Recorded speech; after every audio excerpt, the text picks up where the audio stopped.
L'estime de soi est un voyage de l'intérieur vers l'extérieur. Bonjour à toutes et à tous et bienvenue dans ce nouveau podcast de l'Afropolitaine. L'Afropolitaine est un espace de libre parole et de réflexion dédié aux femmes noires. Parce que chaque Afropolitaine a un vécu différent qui mérite d'être vécu, l'Afropolitaine se veut être une sphère où les femmes noires se rencontrent, échangent et s'inspirent les unes les autres.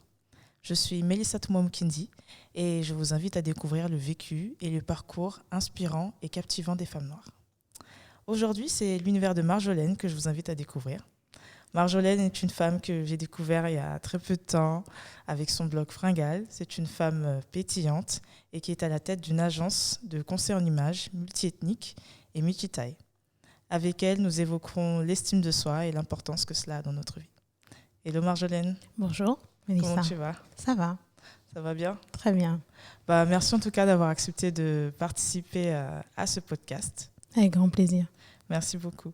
Alors pour la première question, j'aimerais te demander de te présenter pour toutes les personnes qui ne te connaissent pas, nous dire un peu qui tu es, ce que tu fais. Alors je suis Marjolaine de l'agence Marjolaine et vous, aimez-vous. J'ai en charge cette agence depuis octobre 2014. Avant, j'étais plus connue sur le surnom de Fringouze pour le blog Fringale, qui existe toujours d'ailleurs, fringale.com.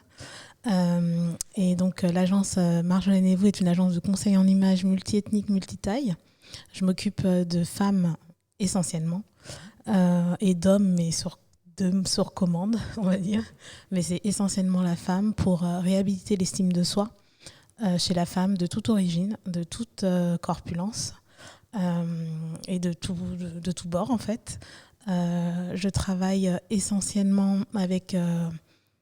la grande partie de ma clientèle sont des femmes noires, mais je peux m'occuper de tout type de femmes. Et la pierre angulaire de mon travail, c'est l'estime de soi. D'accord.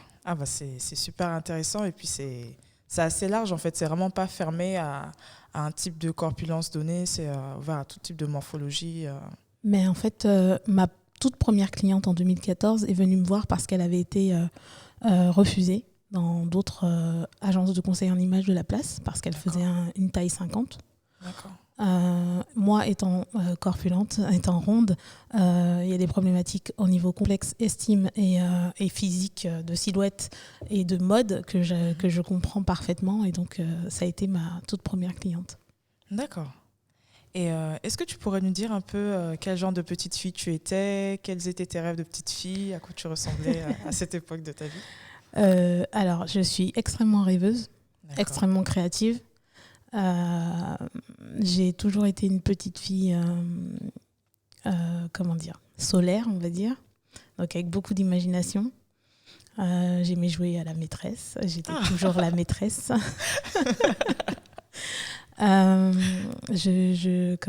J'avais beaucoup d'aspirations et en même temps, j'ai reçu une éducation relativement stricte. D'accord. Donc du coup, certains rêves, les créatifs ont beaucoup de rêves, mais l'éducation qu'on reçoit nous font éteindre énormément de rêves. D'accord. Donc ça t'a un petit peu censuré. Est-ce que c'est des rêves qui sont toujours enfouis en toi ou que tu as pu réaliser avec le temps, ou est-ce que tu as mis un certain temps avant de... Il y a certains rêves que j'ai enfouis, oui. D'autres qui sont en train de se réaliser, notamment de parler devant les femmes, de parler à des femmes et d'échanger avec des femmes autour des questions de l'estime. D'accord.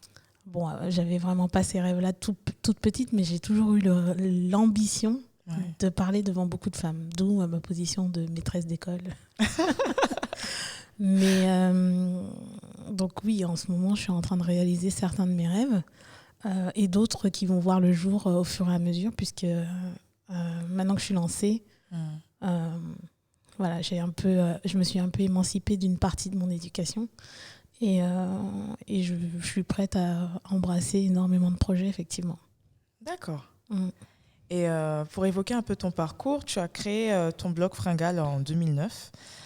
Tu es devenue des années plus tard conseillère en images et personal relooking, et tu as successivement lancé ton agence de conseil en images, Aimez-vous. Et je voulais te demander pourquoi en fait tu t'es lancée sur ces deux projets, en quoi consiste ton agence et quels ont été en fait, quel a été en fait l'élément peut-être qui t'a poussé en fait à, év- à, à entreprendre en fait dans le domaine de l'estime de soi, de l'acceptation de soi. En fait, le blog Fringale, je l'ai créé pour ma propre thérapie. J'avais besoin de sortir vraiment des complexes. J'avais besoin de me voir autrement, j'avais besoin de m'exprimer différemment, puisque je suis une personne qui a fait de longues études, qui a été très sérieuse, qui a fait plaisir beaucoup à ses parents. D'accord. Et donc en 2009, j'avais déjà un âge. Et en fait, je voulais vraiment m'exprimer différemment. Par les vêtements, mais également par la photo, par vraiment exprimer une partie de ma personnalité qui était enfouie parce que j'étais chef de projet informatique dans des milieux, dans les bureaux à la Défense, enfin là où on étouffe un peu la personnalité des gens. D'accord. Donc j'avais besoin de m'exprimer différemment, ça m'a permis de m'émanciper au niveau de mon style, ça m'a permis de m'émanciper en tant que personne aussi. Donc le blog, c'était vraiment une thérapie qui fait que par le partage, à aider d'autres personnes, mais c'était premièrement ma thérapie. Et au fur et à mesure, mon lectorat a évolué et commencé à me poser des questions sur j'ai un mariage tel jour, comment je peux m'habiller, etc. Sauf que moi, c'est pas parce qu'on sait s'habiller qu'on sait habiller d'autres personnes. Tout à fait. Donc je me suis dit, oula, ouais, je peux t'envoyer la référence de telle ou telle robe, mais bon. T'as eu un peu peur quand on te posait ce genre de questions? En fait, moi, je suis quelqu'un qui prend vachement au sérieux ce que je fais et j'ai du mal à me dire, je vais te dire porte ça, alors que je t'ai jamais vu, je connais pas plus ta silhouette que ça, enfin voilà, je connais pas plus tes goûts. Donc, je trouvais que faire sur la base du don, c'est bien, mais c'était pas complet. Donc, comme ça me plaisait vraiment, je me suis inscrite au Greta de la création du design et des métiers de l'art. Pour entamer cette formation de conseillère en image et personal relooking. Donc, conseillère d'image personnelle et relooking. Et c'est une formation sur 1 an. Et j'ai rencontré ma prof qui nous a fait toute l'année les cours. Et ça a été la rencontre, une des rencontres de ma vie. Vraiment une des rencontres très très importante de ma vie et ça a été la formation aussi, le carrefour de ma vie à ce moment-là parce que je me suis véritablement révélée dans cette formation. Alors même si l'image du conseiller en image en France c'est un peu superficiel, un peu paillette, etc. Moi j'ai découvert vraiment un aspect de la mode qui est encore différent et surtout une approche des gens qui est encore différente. Et à partir de là, j'ai compris que j'allais faire des choses intéressantes dans cette voie, qui était bien loin de ce que je faisais en consulting et en management de projets informatiques, vraiment bien loin. Mais c'était, le conseil en image pour moi, c'est quelque chose d'hyper épanouissant. Et les femmes que je rencontre, rendez-vous après rendez-vous, elles aussi se sentent transformées. Donc oui, le conseil en image, ça a vraiment été une révélation pour moi à partir de ce moment-là. Et du coup, j'ai pu parler à mon lectorat de façon plus précise. Et ça a été une telle révélation que je me suis dit, mon issue, c'est d'ouvrir une agence. Je voyais les trous dans la raquette, c'est-à-dire, ok, on est à Paris, capitale de la mode, etc. Mais ça ne parle pas à la femme lambda.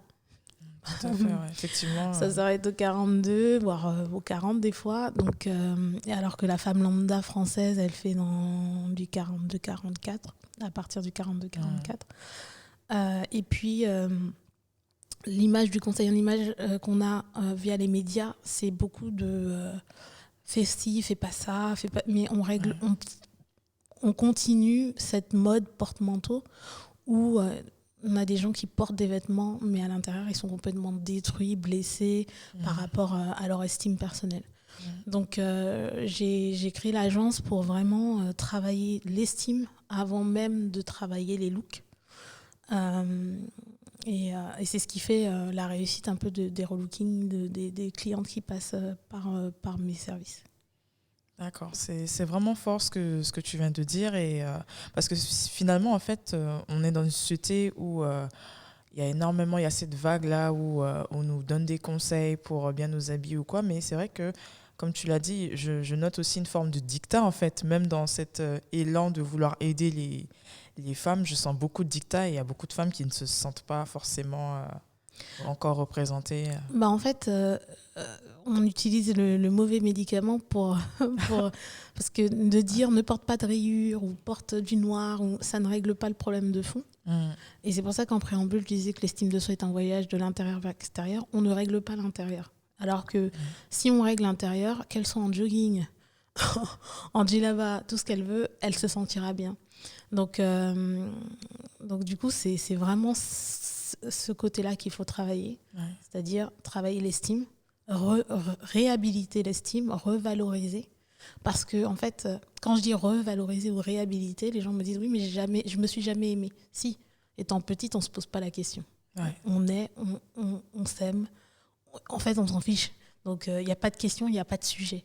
Donc, il y a un moment donné, notamment l'adolescence, l'école, etc., où on subit tellement de troubles qu'on est blessé par rapport à ça et qu'on a besoin, et qu'on arrive à l'âge adulte avec une estime de soi complètement détruite.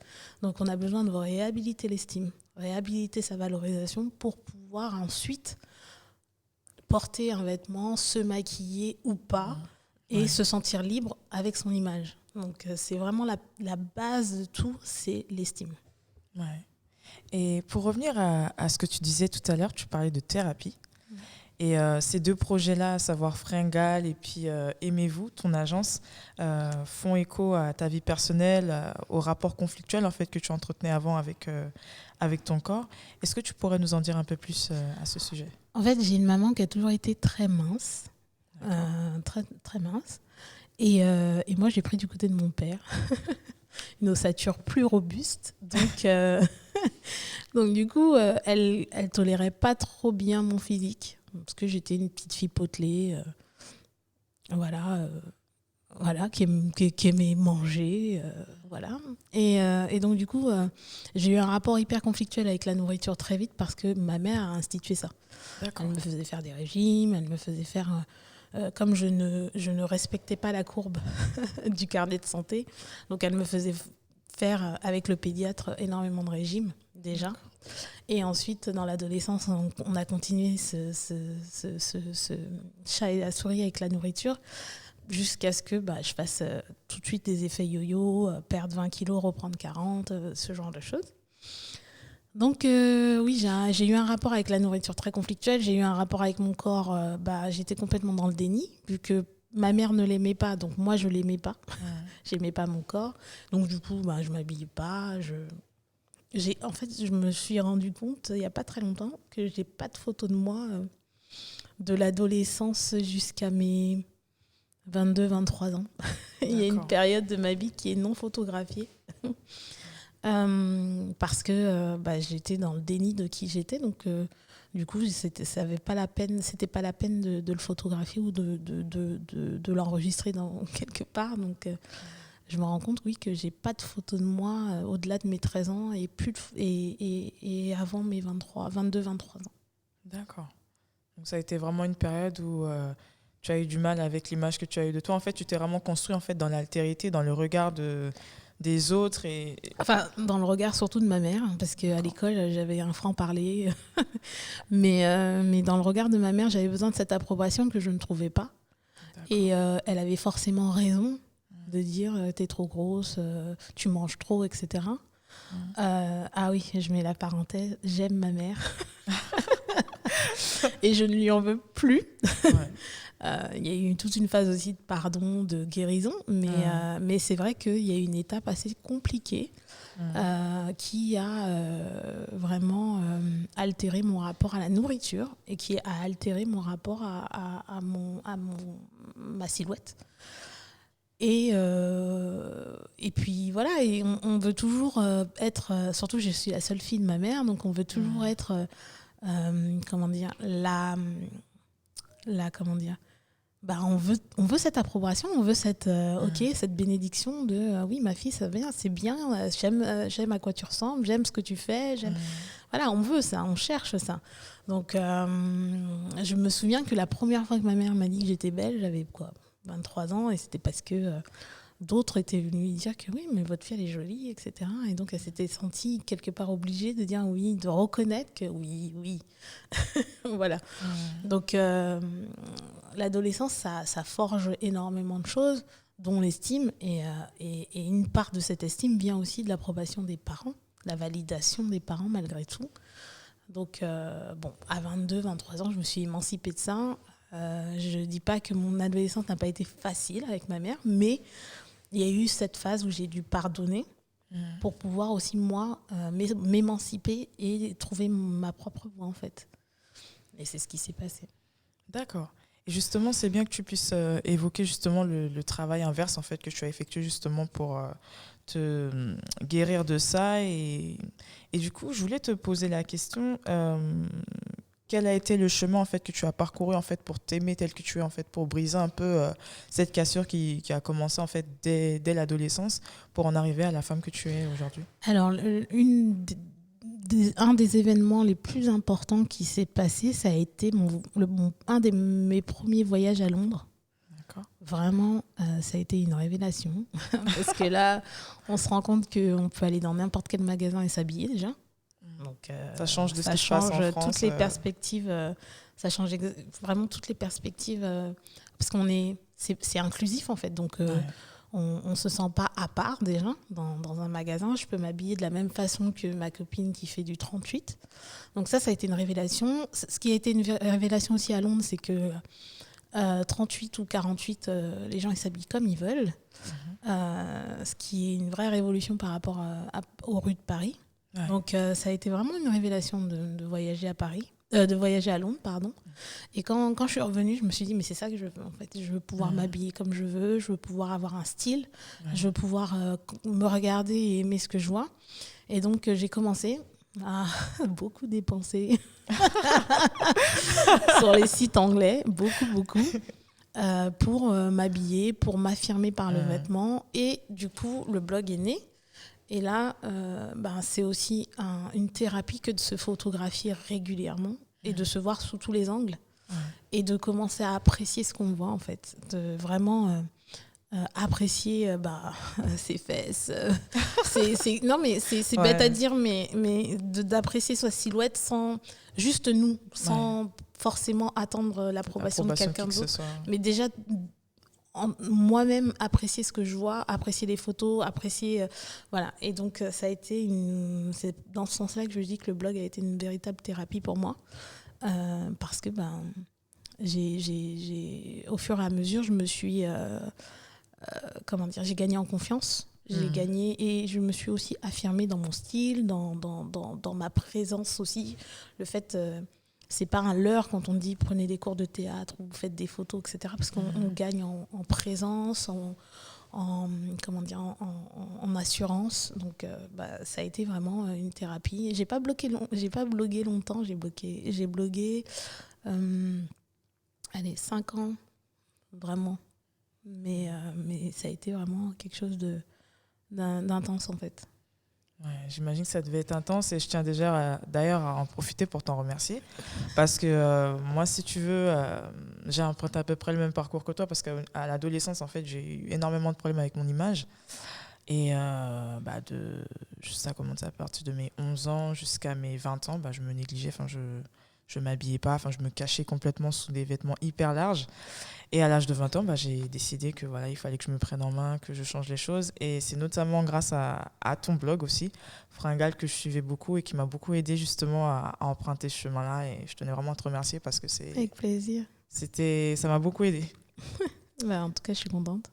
Je suis contente parce que c'est parti vraiment d'un désir hyper égoïste, de me dire il faut que je change, etc. Et de savoir qu'aujourd'hui, ça a aidé beaucoup de femmes, je suis contente. Le partage, il n'y a que ça de vrai, en fait. Ouais, c'est super. Et en plus, ça inspire pas mal de femmes qui peuvent être aussi également dans cette situation. Et j'en profite pour te demander quels conseils tu donnerais justement à ces femmes qui se sentent mal dans leur peau, que ce soit des jeunes adolescentes ou des femmes qui, pour X ou Y raison, peut-être suite à une grossesse ou suite à une maladie, ont perdu confiance en elles, quels conseils tu pourrais leur donner? Déjà, tout premier conseil que je donne, et je le donne à toutes mes clientes, c'est que vous n'êtes pas seule dans ce cas. Vous n'êtes pas la première à avoir accouché et que le corps a changé. Vous n'êtes pas la première à avoir pris du poids et que le corps a changé. Vous n'êtes pas la première... Parce qu'en fait, les complexes, ça isole. On a l'impression qu'on est les seuls à avoir les gros bras, qu'on est la seule, que tout le monde regarde, d'avoir le bouton sur le nez, etc. Les complexes, ça isole.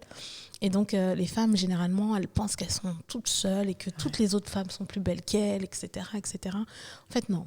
On a toutes à notre niveau, même les top modèles sur les magazines, sur les défilés de mode, etc. Même elles ont leurs complexes, elles ont leurs trucs. Parce qu'on est dans une société où les médias nous renvoient une image que nous ne sommes pas au quotidien. Totalement. Voilà, on se lève, on a la tête à l'envers.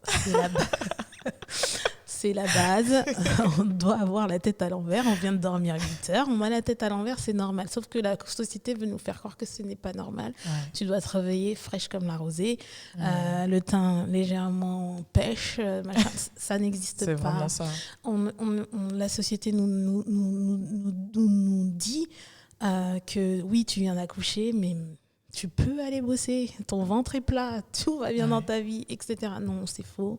Voilà, donc on est dans une société où le miroir qu'on nous renvoie nous accuse de nous négliger alors qu'on est en fait juste dans la normalité. Donc voilà, donc du coup, les complexes, ça isole beaucoup de gens. Et moi, le premier conseil que je donnerais, c'est de dire, déjà, vous n'êtes pas seuls. On est toutes dans le même cas. Et même, j'ai envie de dire, on ne capitalise pas assez. C'est-à-dire que je me rends compte que des femmes enceintes accouchent et se retrouvent dans les mêmes méandres que la femme enceinte d'à côté. Oui, totalement. Juste parce qu'on ne partage pas, on se sent, il n'y a que moi qui culpabilise, il n'y a que moi que ceci, il n'y a que moi. Non, on vit tous les mêmes tracas, c'est tous la même vie, on a tous plus ou moins le même corps et à peu de choses près, on vit sensiblement toutes les mêmes choses. Donc, vous n'êtes pas seul. Deuxièmement, si on vit un mal-être récurrent, permanent, quotidien, faites-vous aider par des professionnels, mais faites-vous aider. Ça peut être une thérapie psychologique. Ça peut être plein de choses. Ça peut être le conseil en images. Ça peut être énormément de choses, mais faites-vous aider. Parce que des fois, on s'en sort pas en fait. C'est trop voilà, on sait pas par quel bout prendre le truc. Faites-vous aider. Donc, voilà, 2 conseils, c'est vous n'êtes pas seul et si vous n'y arrivez vraiment pas, parce qu'on a notre cercle, donc nos cousines, nos sœurs, nos mères, nos tantes, nos amis, nos meilleurs amis, etc. Mais sortis de ce clan-là et qu'on n'arrive toujours pas à surmonter, passer par des professionnels, c'est aussi très important. Et dans la communauté noire... C'est problématique. Il y a beaucoup de personnes qui sont très réfractaires à cette idée parce qu'ils se disent « je vais balancer mon argent dans le vide et tout ». Qu'est-ce que tu leur dirais à toutes ces personnes-là, justement ? Je leur dirais déjà qu'il faut grandir. Notre communauté, elle a mûri. Notre communauté, elle a toujours été, mais elle est de plus en plus éduquée. On se professionnalise de plus en plus et on se spécialise aussi de plus en plus. Donc, faites confiance en fait.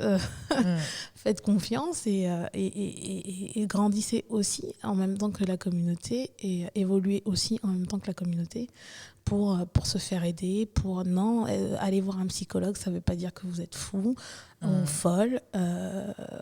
Faire appel à un conseil en images, contrairement à ce que la télé vous dit, c'est pas strass et paillettes, ça peut être quelque chose de très sobre et de très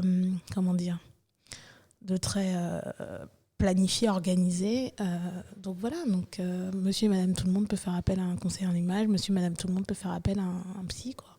Ouais. Voilà. C'est vrai que c'est quelque chose qui est qui est encore un peu tabou, j'ai l'impression, dans notre communauté. Et le souci aussi, c'est que j'ai l'impression que pour beaucoup, ils se disent, mais pourquoi je vais perdre mon temps à investir chez une conseillère en image alors que voilà, il suffit juste que je sois accompagnée d'une amie et puis ça pourrait le faire. J'ai l'impression que cette notion-là d'investir en soi en investissant auprès d'un conseiller en image, une conseillère en image ou un coach, j'ai l'impression que c'est encore minimisé. Enfin, on a tendance à se dire, mais les gens ont du mal en fait à voir l'utilité même de faire appel à des personnes comme toi. Ça, je ne peux pas leur en vouloir parce que ce que nous montre la télé du conseil en image, c'est hyper réducteur et c'est vulgarisé. Donc, de montrer une personne qui a abandonné de s'occuper de ses cheveux depuis 20 ans et qu'on lui fait une couleur et que tout d'un coup, en 1h30 d'émission, c'est devenu Cindy Crawford.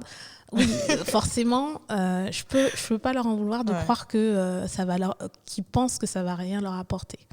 Maintenant, dans la réalité, le conseil en image, la vraie valeur ajoutée du conseil en image, c'est pas simplement de dire tu mets une nouvelle jupe, un nouveau rouge à lèvres et tu vas aller mieux. En tout cas, de la façon dont je travaille le conseil en image, c'est vraiment de dire qu'est-ce qu'il y a qui ne va pas, où est le problème, à partir d'où as-tu eu un problème. Je prends un exemple, j'ai une cliente l'année dernière, elle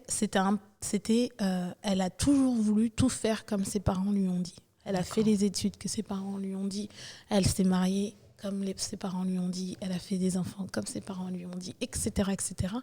Et donc elle s'habillait en fonction de tout ce schéma-là. D'accord. Et elle s'est rendue compte que c'était pas elle. Le conseil en image que je le prodigue, il va au-delà de simplement changer de style. C'est dire, mais qui es-tu ? Prendre son temps, de dire qui es-tu ? Bon, ok, tu as fait tout ça pour faire plaisir et pour pas faire de heurts, mais maintenant, qui es-tu maintenant ? Qui veux-tu être ? Donc, on va beaucoup plus loin que porte ce pantalon, porte cette jupe. On travaille de l'intérieur et ensuite, le résultat se voit à l'extérieur. Donc, voilà, c'est un travail de fond, en fait, que tu réalises. Oui, des fois, oui. Des fois, c'est assez évident pour moi. Mais oui, des fois, c'est un travail en profondeur, surtout qu'on est face à des personnes, généralement de la communauté noire, à qui toute leur vie, on leur a dit de se taire. Ouais. Donc, pour parler, exprimer des mots, donc pas des mots M-O-T-S, mais des mots M-A-U-X.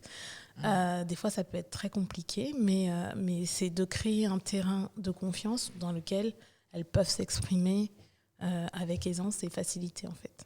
D'accord. C'est vraiment fort et c'est vraiment touchant ce que tu viens de dire, parce que c'est vrai que ce travail de fond-là, c'est un travail qui est parfois douloureux, mais quand on voit le résultat qu'il y a derrière, j'imagine que ça n'a pas de prix quand tu vois la réaction de tes clientes, quand tu vois l'évolution en fait, de tes clientes, quand tu les as pris d'un point A et que tu les vois s'épanouir. Enfin, qu'est-ce que ça te fait et quels sont les retours en fait, qu'elles te font Alors, c'est toujours assez... c'est pas spectaculaire parce que ce qu'on fait, c'est de mettre beaucoup de semences. D'accord. Et au fur et à mesure des mois, ça porte son fruit. Quand je ne suis pas psy, je ne suis pas psy, donc du coup, pour certaines, je peux les conseiller d'aller voir un psy, en plus de ce qu'on fait ensemble, parce qu'il y a des choses, des terrains qui sont tellement accidentés qu'il y a besoin de vraiment un professionnel de la psychologie pour ça. Mais effectivement, les résultats, je suis très contente de voir qu'elles se sentent bien, peu importe le vêtement qu'elles portent, ou qu'elles soient maquillées ou pas. Parce que c'est ça le but. C'est pas te dire, maquille-toi comme ça, tu vas voir, tu vas toujours être belle. Habille-toi comme ça, tu vas voir, tu vas toujours être belle. Non, c'est le but, moi, quand elles sortent de chez moi, c'est qu'elles soient au contrôle de leur image. C'est-à-dire qu'elles savent se mettre en valeur, mais qu'elles savent aussi s'apprécier, s'aimer, si elles sont en pyjama, pas maquillées à la maison. C'est ça le but. Vraiment de se sentir bien tout le temps. Et oui, je suis contente, c'est ce que je disais la semaine dernière, je suis encore plus contente quand les maris viennent me dire merci. Ah ouais, là, tu as la validation. Mais... Là, c'est le gage de qualité. C'est le gage de qualité. Et la semaine dernière, j'ai un mari qui est venu me dire merci. Et ça, ouais, là, je me dis, OK, le travail est bien fait. Mission accomplie. Parce que pour que le mari, déjà, il remarque le changement et qu'il voit que vraiment, et qu'il apprécie, on est déjà sur quelque chose qui est marquant. Donc, ouais, quand les maris viennent me dire merci, je suis vraiment, vraiment contente. Ah ouais, c'est super touchant parce que là, c'est pas seulement la personne qui prend conscience de son changement, mais son entourage proche. Et j'imagine que ça doit être vraiment très émouvant. C'est waouh. Très libérateur pour le couple. Parce que l'estime de soi, c'est pareil, ça impacte le couple, ça impacte la relation parent-enfant, ça impacte énormément de choses. Ouais, c'est vraiment top ce que tu fais. Et waouh.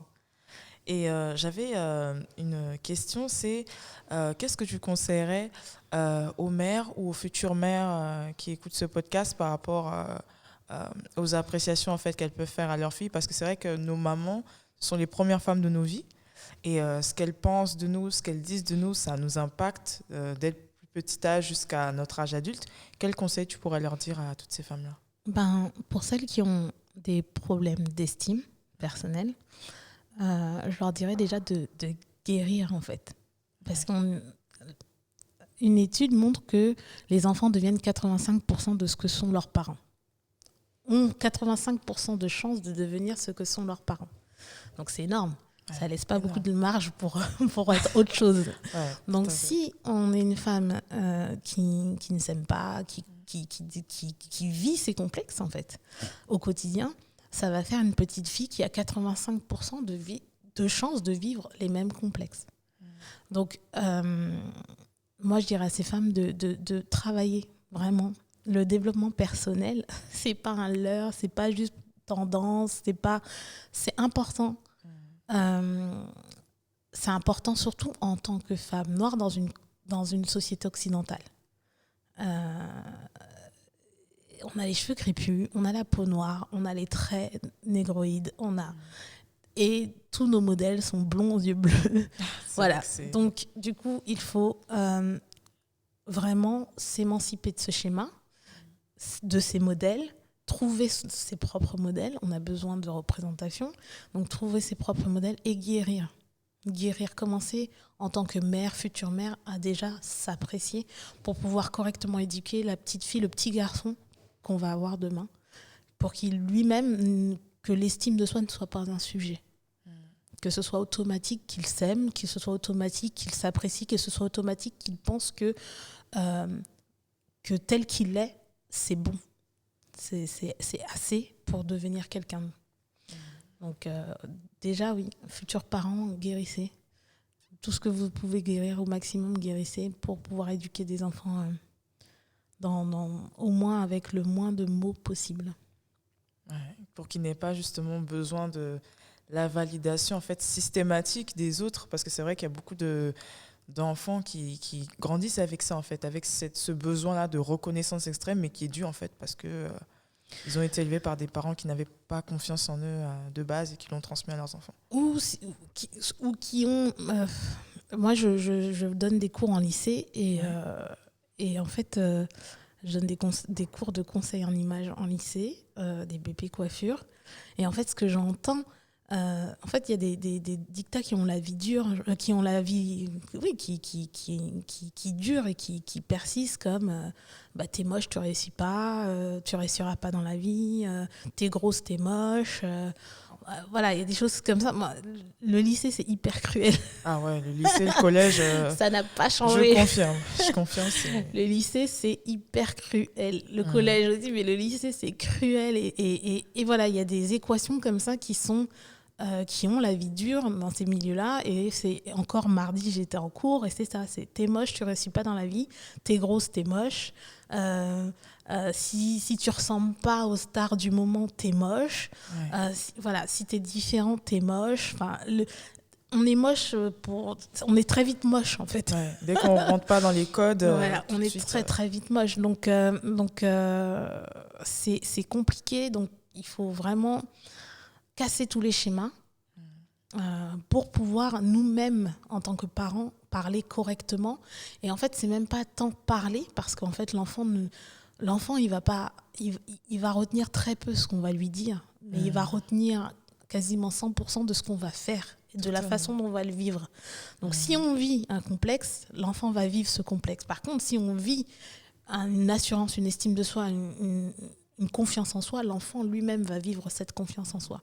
Donc guérir pour vraiment vivre réellement l'estime de soi. Ouais, guérir pour vraiment vivre l'estime de soi, c'est vraiment fort. Parce que je pense qu'il y a beaucoup de parents qui sont peut-être dans le déni, qui n'ont même pas conscience eux-mêmes qu'ils ont un travail d'acceptation d'eux-mêmes à faire. Ben oui. Ouais.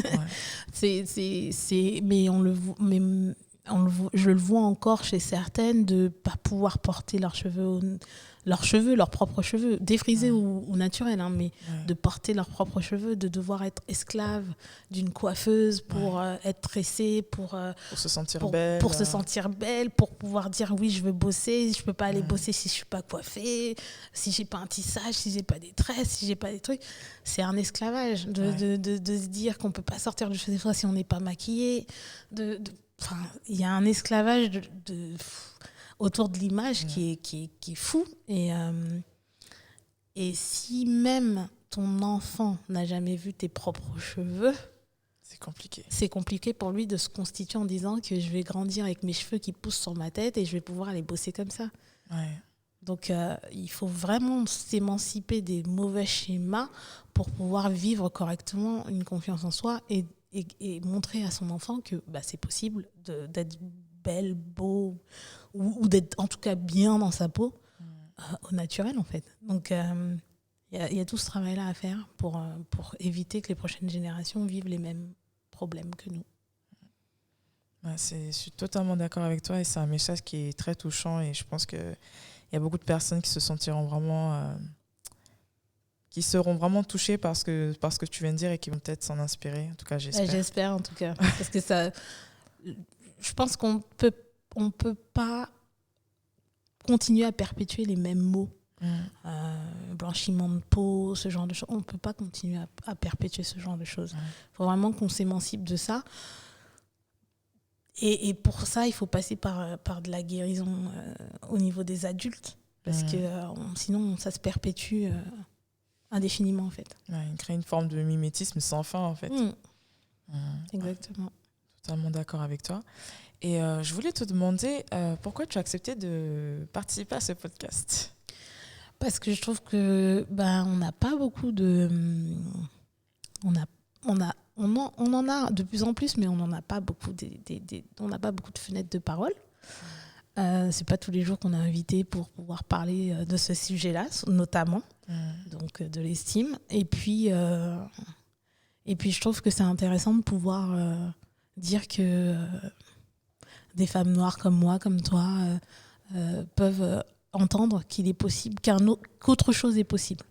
Tout ce qu'on leur a toujours proposé depuis ces 50 dernières années, il y a enfin autre chose qui est possible et que ça existe et que ça porte son fruit et qu'il y a des femmes qui s'émancipent de leur image et qui embrassent des carrières. Moi, mes clientes, elles s'émancipent de leur complexe, elles embrassent des carrières. J'ai des avocates, j'ai des chefs d'entreprise, j'ai plein de gens, j'ai aussi Madame Tout le Monde, j'ai de tout et autre chose est possible. On n'est pas obligé de vivre inlassablement, indéfiniment les mêmes complexes. C'est possible de s'en sortir, c'est possible de vivre débarrassé des complexes. Totalement, et surtout c'est une autre chose qui est positif et pas du tout négatif, parce que comme tu l'évoquais dans ton propos, c'est vrai que ces 50 dernières années, c'était énormément de négatifs qu'on avait dans les médias ou même dans notre entourage le plus proche. Et je voulais te demander, est-ce que tu aurais un dernier mot pour les Afropolitaines, pour toutes les autres personnes aussi qui écoutent ce podcast ? Si j'avais un dernier mot, ce serait de dire investissez en vous, croyez en vous. En fait, il y a toujours un retour sur investissement. C'est ce que je disais tout à l'heure à une cliente que j'ai vue. C'est le fait d'investir, de vouloir... d'entreprendre des actions pour guérir, d'entreprendre des actions pour changer, d'entreprendre des actions pour être meilleur demain. Il y a toujours un retour sur investissement, donc n'hésitez pas à investir en vous, de passer par des professionnels si vous en avez besoin. Mais en tout cas, investissez en vous et cessez de croire que ce sont soit des métiers pour les Blancs, ou des choses ou des services pour les Blancs, ou cessez de croire que oh, c'est bon, je peux le faire moi-même, ça va rien me coûter. Non, si on fait payer, la plupart du temps, c'est qu'il y a une vraie valeur ajoutée et il y a un vrai professionnalisme derrière. Ouais, totalement, honnêtement, c'est une très très belle conclusion. En tout cas, merci beaucoup Marjolaine d'avoir accepté de participer à ce podcast. Avec grand plaisir. C'était un sujet, en fait, l'estime de soi, que je voulais vraiment aborder dans ce podcast. Et vu que ton blog Fringale m'a beaucoup aidé dans ma reconstruction, je me suis dit, je vais demander à Marjolaine si elle est intéressée. Et c'est vraiment avec plaisir que j'ai fait ce podcast avec toi. Merci beaucoup. En tout cas, merci beaucoup à toutes les personnes qui ont suivi ce podcast. Si vous voulez découvrir un peu plus les activités de Marjolaine, je vous invite à visiter son site internet www.m-e-vous.fr. Vous pouvez retrouver toutes ces activités dessus et également sur Instagram, Marjolaine et vous. Quant à moi, je vous dis à très bientôt pour un nouveau podcast sur l'Afropolitaine. Merci.